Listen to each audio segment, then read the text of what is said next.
Story time Hindi कहानी में आप सभी का स्वागत है। आज हम कहानियों के संग्रह से कंजूस सेठ कहानी सुनेंगे। आशा है कि ये कहानी आपको पसंद आएगी। एक समय की बात है, एक नगर में एक लोभी लाल सेठ रहता था। वैसे तो आप नाम से ही समझ गए होंगे, लोभी इतना कि चमड़ी चली जाए पर दमड़ी ना जाए।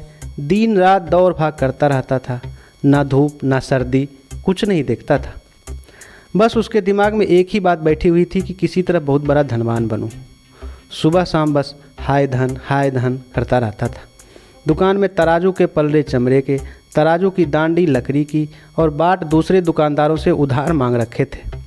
अपना एक पैसा खर्च नहीं करता था। मंदिर में जाकर रोज़ दीपक जलाता और कहता, हे शंकर भोले, तू तो बड़ा दयालु है, मुझे एक बार धनवान बनने का मौका दे दे।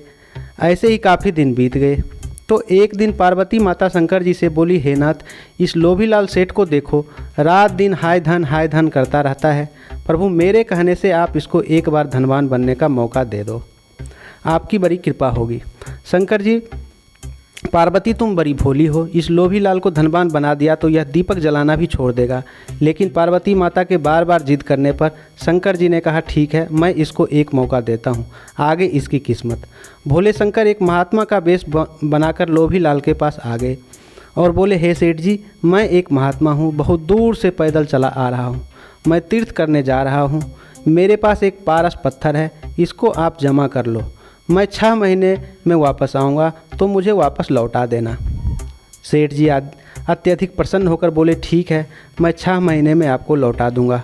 महात्मा बोले, नहीं सेठ जी, पहले मेरी एक शर्त मंजूर करो। सेठ जी बोले, कैसी शर्त? तब महात्मा जी बोले, आप अपनी बही खाते में आज की तारीख लिखो और आने वाली 6 महीने की तारीख भी लिखो। जिस तारीख को मैं आऊँगा उस दिन पारस पत्थर मुझे देना होगा, कोई बहाना नहीं चलेगा। सेठ ने कहा, ठीक है, आप यकीन रखिए, मैं आपको आते ही दे दूंगा। इतना कहकर महात्मा जी चले गए। लोभीलाल बहुत खुश हुआ और सोचने लगा, अब मुझे धनवान बनने से कोई रोक नहीं सकता, मैं पूरी नगर का लोहा खरीदकर सोना बना दूंगा। दूसरे दिन सुबह सेठ जी बाजार गए और लोहे का भाव करने लगे।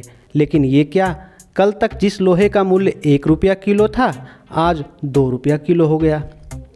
दूसरी दुकान पर गए, वहाँ 2.5 रुपया किलो बताया। इसी तरह वह हर दुकान पर जाकर पूछते और महंगा सुनकर आगे चले जाते। इस तरह वह पूरा दिन बाज़ार में घूमते रहे, लेकिन लोहा नहीं खरीद पाए। आखिर शाम हो गई तो सोचा, कल सस्ता हो जाएगा तब खरीदेंगे, यह कहकर वापस घर आ गए। अगले दिन फिर बाज़ार आए और लोहे का भाव पूछने लगे। पूछते ही उसे करंट सा लगा, क्योंकि आज लोहे का भाव 3 रुपये किलो था।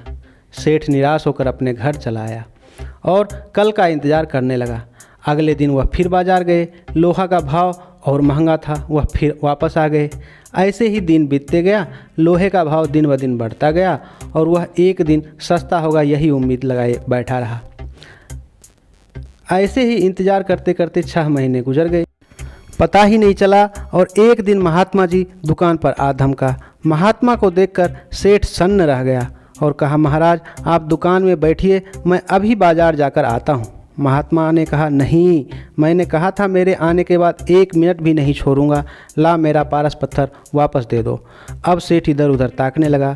दुकान में भी कोई लोहे का सामान नहीं था, तराजू की डांडी भी लकड़ी की थी, पलरा भी चमड़े का था। आखिर दुखी होकर सेठ ने पारस पत्थर महात्मा को वापस दे दिया।